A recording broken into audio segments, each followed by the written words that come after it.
welcome to another side quest episode of Talk This. It's dangerous to podcast alone. Little slow on your cue, Emma. That's your host, slow on the cue, Emma. I think maybe the Skype is just lagging because I'm talking right after you finish talking. Oh, well, it seemed like you weren't, so I'm just going to sound like a jerk. Hi, I'm your jerk host, Madelyn, and the other voice that you're hearing is your very on top of her cues host, Emma. Exactly. And we're here in our side quest episode. If I'm correct, I think our second to last side quest of 2017. Mm-hmm. Or I guess, yeah, our next to last. I was like, it's second to last the same. Sorry, folks. The snow is addling my brain. But here in our second to last side quest of the year. Our penultimate side quest of the year. To talk about what we've been playing these penultimate 2 weeks. Next week it'll be the ultimate 2 weeks. Yeah. These penultimate 2 weeks of the year. So Emma, answer the question on everyone's mind. What have you been playing these past 2 weeks? Well, I've actually been busy making a board game for cool. a class. So mostly been working on that. It's called 5 Kingdoms. It is stellar, if I do say so myself. And yeah, so that's what I've been busy doing. I played some other groups board games also. Most of them are good. I played one of them, like the first round of testing, and it was not great. But then again, no, I doubt anybody's was. But then I played another one, this last round of testing, and it was alright. I won, so, you know, what more could I ask for? It's really the mark of a good game when you win. Yeah, exactly. Emma's board game, it seems like from their stellar preview, I'm sure coming to a network TV near you, seems like it's a catering to the Catan crowd. Yeah, Catan crowd that wants to fight people. Right, because Catan is not very... I guess I had sort of forgotten this. Catan There's is no not... combat in Catan. Pretty sure. So, awesome. Well, it seems super cool. Emma's acting skills were on point in the trailer that you won't get to see. Yeah. We talked about this the other day. I was like, oh, can I put it up on the YouTube? And she was like, no. Yeah, that's gonna stay buried in the recesses of YouTube, where our video editor uploaded it. Is it unlisted or is it listed? I have no idea. Probably unlisted. Hopefully Dang, unlisted. that's disappointing. Then I could just be like, oops, shared it by mistake. Look at this great video I found. Anyway, to get off the subject of teasing you about your amazing acting performance, what do you think you learned? I'm just curious, because I've never created a game that I remember anyway. What do you think you learned in creating this board game about game design in general? Playtesting is very important. It's really helpful. I think for both board games and video games, like, you should be playtesting, like, from the beginning. You have anything that can be playtested. Like, if you have anything playable, you should be playtesting it as soon as possible so that you know how people are responding to things. Because, you know, we made these board games in 4 weeks, so they're still pretty imperfect. But, like, it would have been really crappy if we had never done any playtests. And at this point, we still need, like we really should be, like, you know, testing the iterations of the game with a couple of different groups at this point to, like, see how different people respond to it. If we just, like, if there's, like, one person out of, like, 50 who doesn't like it, you're probably still on, like, a good track. But if it's, like, one person out of 3, you don't really know, you know? So you just have to keep amping up the playtests as you go along, I think. So, like, that's the important what part. did you change based on playtesting? Because it sounds like it caused at least a decent amount of change in your game? Yeah. I mean, the concept has been the same throughout, of, like, it being, like, a strategy type of game. But the first version, we changed it from you being able to buy more units to instead being able to upgrade your units to make them more powerful. Because buying more units, like, they're just like, it didn't work with the room that was on the board.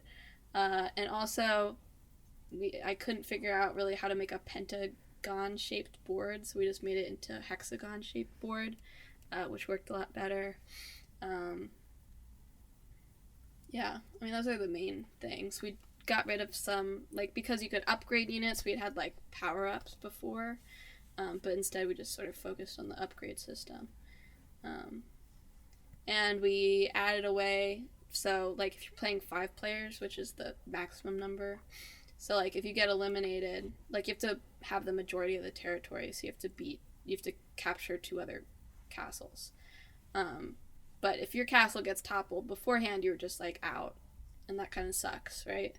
But instead, you can still play the game. You're just, like, a rebel sect that starts spawning from the middle, and you can still, like, take back a castle and try to get back in the game, or just get revenge on the person that toppled you.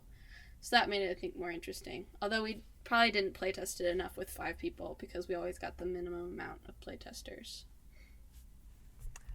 That's super interesting, Emma. It makes me, like, want to design a game.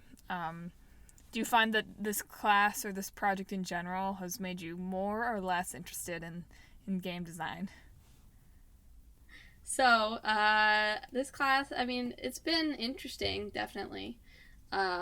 Like I said, the amount of time we got for projects would not, like, if you were actually designing something like that, you wouldn't try to, like, you know, make a escape room in 2 weeks or anything like that.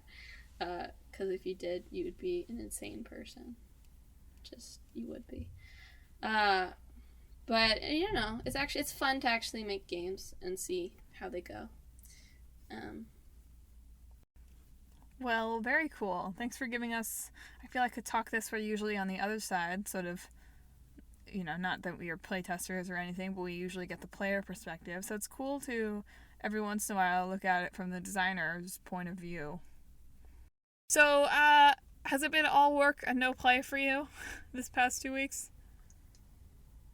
Well, I've sort of been de-stressing by playing the after-game content of Danganronpa V3. I'm building my dungeon raiding party. It's just been my, like, I can't write this paper anymore game. Well, it's good to have games like that. It's good to have games that are just, like, de-stress games. I need to find a good one of those right now, I think. Just because I'm not playing anything, well, it's tricky. Okay, so I'll jump into my, like, what have I been playing this week stuff, yeah? Yeah. Sure. So, well, not this week, these 2 weeks. I didn't play a lot of my own stuff very much. I'm, like, losing track of, like, what's been happening these past couple weeks. I think I was home for a couple days during this 2 week span, maybe. I can't confirm or deny, but I may have been.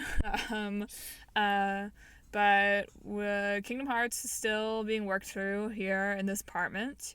The blog posts are very far behind at this point where we are in the game. And I have a lot of... It's been interesting to, again, watch the game being played through. You really sort of get a new perspective, especially on how much having the guidebook really insulates you from some not so clear narrative things. But also, so I read an interesting piece yesterday, based on some stuff that was happening in the game, about how apparently Donald and Goofy's AI was, like, super, super advanced for the time. It was a huge step forward. Not only, like, for Square stuff, it was like miles ahead of anything they'd ever done before, because Final Fantasy, you control the characters. Yeah. But also, like, they had only ever had, like, an AI character, like, maybe a year and a half before that in a game. But it also wasn't something that, like, Donald and Goofy, like, I read this interesting blog post, which maybe I'll post this week, that sort of goes through it. But they're having to, like, take into account, like, thousands and thousands of variables at any given time to pick an action that's correct. And so, Kingdom Hearts players will recognize that, like, sometimes you'll sort of be relying on Donald to heal you, right? And he won't.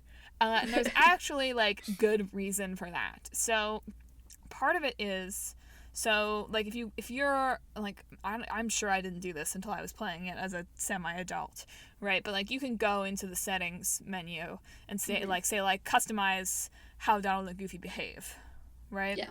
So you can say, like, okay, I want Donald to use offensive magic constantly and, like, advanced magic sparingly and healing magic, like, literally all the time. Those are not the actual menu terms, but I wish they were. But the problem with that is, okay, so, like, healing magic doesn't just is cure and it's arrow. So sometimes, like, most of the time, Donald behaves in a way that doesn't break your immersion from the game, right? Like, he's able to do something, like, he doesn't just, like, run around in circles not fighting. Yeah. Or cast heal when you're at full health or something ridiculous like that. But sometimes, like, he'll cast cure on Goofy instead of you, or he'll cast arrow on you instead of cure, and you'll die because of just some misfire in the algorithm, basically. And that happens with Goofy too, which is why he'll, like, use all of the items on, like, wussy little fights when you're, like, heading up to the big boss. Yeah.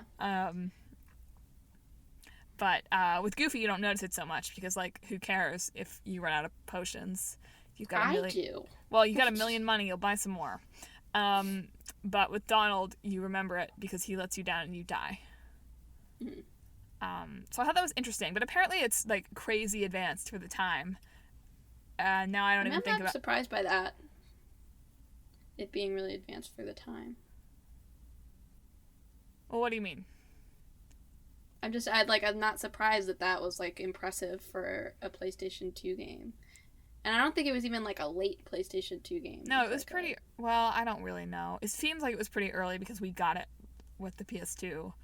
But that might not be just by basing the fact that Kingdom Hearts 2 was also on the PlayStation 2, it couldn't have been a late PlayStation 2 game. Fair. So, you know...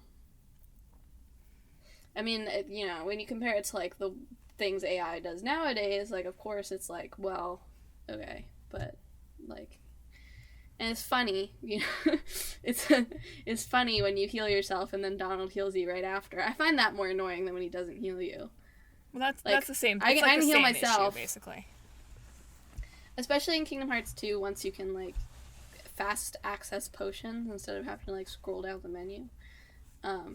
It's like, well, I can heal myself. It doesn't really matter. It's more annoying when you heal yourself and then he heals you immediately afterwards.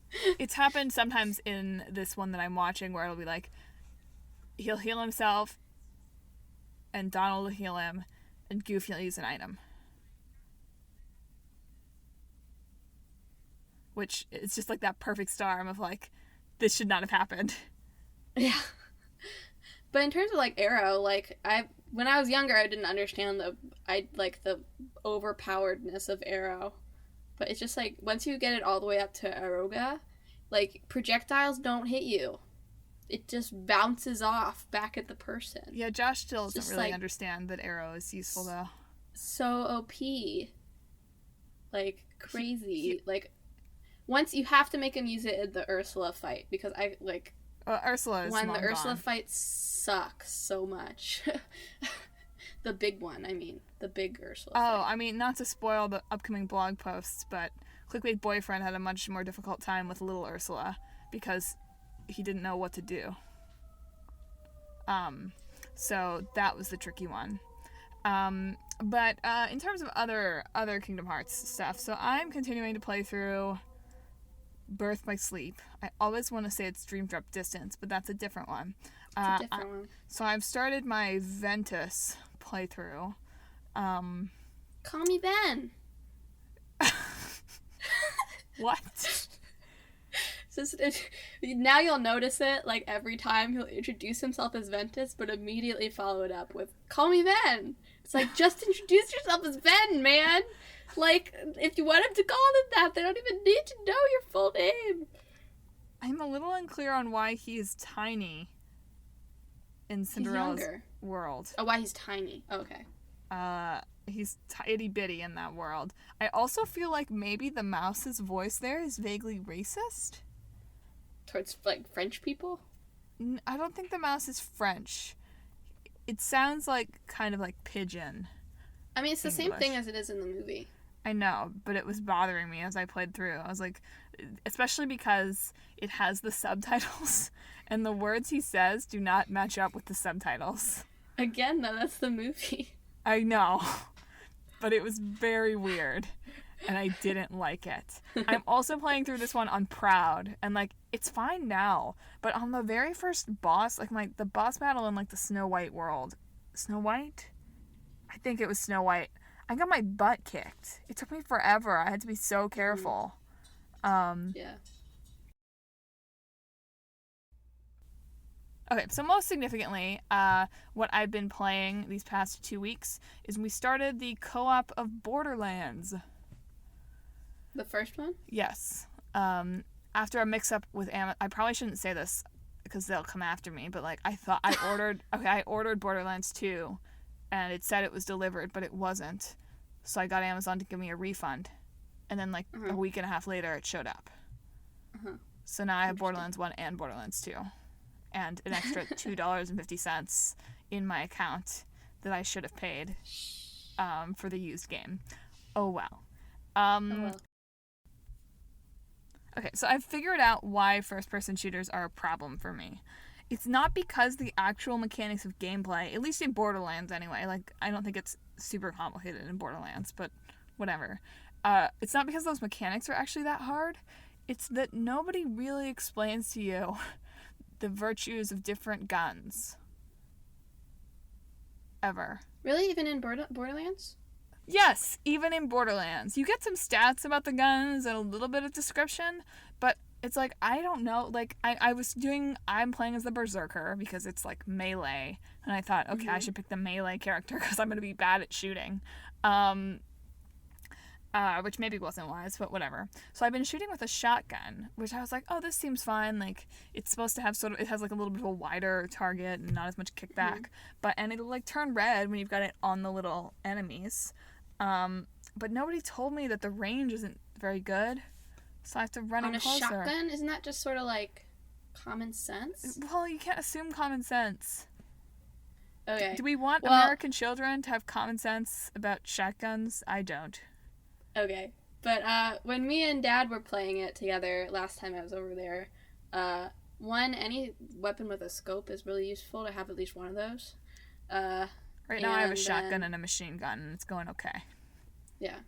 I mean, I was playing as the magic woman. I don't remember exactly what the class was. Siren or something? Something weird like that. I deliberately didn't pick the woman. What? I deliberately did not pick the woman. It felt like a stereotype for me to play as the one woman. Okay. But yeah, I thought actually, like, I wasn't very good at it still. But I felt like from the other first-person shooter I played any amount of was, like, BioShock Infinite. And compared to BioShock Infinite, which maybe is, like, I've heard people say that BioShock Infinite's gameplay is not great anyway. But compared to that, like, Borderlands felt a lot more intuitive. Yeah, I'm finally starting to have fun playing it. The first little bit of time I was playing it was frustrating because I didn't feel like I was doing a very good job, and I only enjoy games when I'm winning. So, but it's been good. We sort of, like, cleared the first boss. I'm learning some abilities. It's good. It's actually been fun. And it was nice today to be able to play, like, that sort of, like, classic kind of, like, kill stuff game. Well, the snow fell in the morning, and my favorite time to play video games, in the morning with the snow falling. Yes, Borderlands. What a winter wonderland. Not that it's a winter wonderland, just that it was nice. Pandora. There's something a beautiful place to spend your Christmases. There's just something nice about being inside with snow. Like, it felt like a snow day. It was nice. So that's been what I've been playing these past couple weeks. More Borderlands probably coming up. I'll finally get caught up on those blogs. Yeah, it's gonna be an exciting couple weeks for video gaming. I'm making my Christmas list for video games. Oh yeah, I saw your Christmas list today. When did you look? Guess what's up on the top of it? Persona 5. Guess Persona 5. felt like I had to. Felt like it was a triumph for me. I saw it. I was like, wow, I've converted her to the deep dark depths of Persona. I had to Google first. I was like, Persona 5 PS3 versus PS4, to make sure I wasn't getting like a crappy version. But it seems like it's just the graphics are a little worse, which clearly I don't care about. I mean, I think Persona 5, it's not, they're not, hyper-realism graphics, so. I looked at a comparison. The comparison was to my satisfaction. Mm-hmm. Yeah. Yeah. So, not just Persona 5. I have, I think... Why are you dancing? I was nodding really vigorously. Let's see. Yeah, so I have that. I have, I think, Burnout. One of the Burnout games, whatever one's on PS3. I have other stuff, too. I don't know. Anyone has any video game recs, all I have is a PS3, or I guess a Mac. So my gaming capacities are sort of limited. But if you have games that you enjoyed 10 years ago, give me a shout. Yeah. Anyway, anything else that you'd like to talk about that you played this week, Emma? No. Great. Have you fought the boy in the mask yet in Birth by Sleep? That rings no bell. The mask guy. Well, I already beat Tara's story. But he didn't fight him. Okay, well then I don't think that I have. In Ventus's story. Right, I've played like 2 worlds in Ventus, so okay. Probably not. Look forward to that. I'm so hype. I could have a big discussion. Speedrunners or level 1 players really hate Birth by Sleep.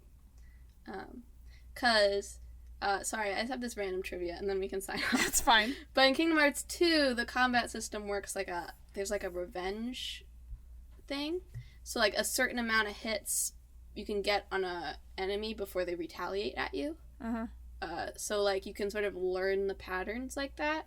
Whereas Birth by Sleep is just entirely random. And Vanitas, I think you know that name from Tara's story. I do. Has a bit of a move that's a little bit insane that people hate a lot. So you'll see. I'll see if you know what I mean next time we talk on the side quest. Cool. I'll keep you updated. Look forward to it. A little bit of trivia from here. The Ansem reports do not hold up well in Kingdom Hearts. What do you mean? I mean, half of the text is rhetorical questions, and it's really silly. What is this darkness in my world?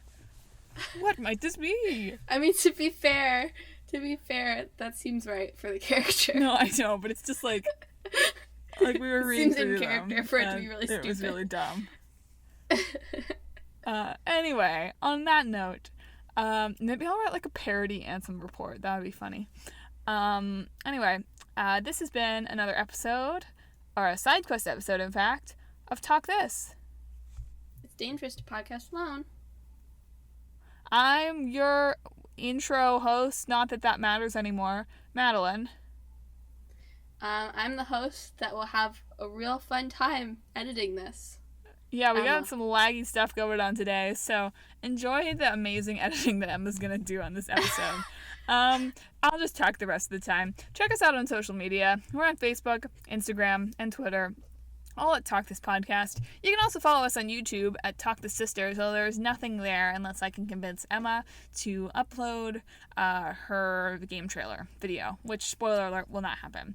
I have an idea for a series on YouTube. I'm just gonna go home first. No, there was no judgment here. We have a YouTube. Follow it for content soon. We also have a website, www.talkthis.com, where you can listen to all of our episodes or find them on iTunes. You can also read our blog. We got an updated story blog. Updated story? That's wrong. We got a blog that I run about my boyfriend's playthrough of Kingdom Hearts, which we talked a lot about today. I'm probably going to start the next round of Watch This with Castlevania soon, and I'm sure Emma will have stuff to say. Maybe we'll write about a Talk This Christmas or something or other. There are ideas floating around. Let's see, what else do we do? And tune in next week to listen to us talk Civilization and Night in the Woods. so hyped for the Civilization stuff. Yeah. Yeah. So yeah. So yeah. Yeah. So yeah. So yeah. Have a good week. Yeah.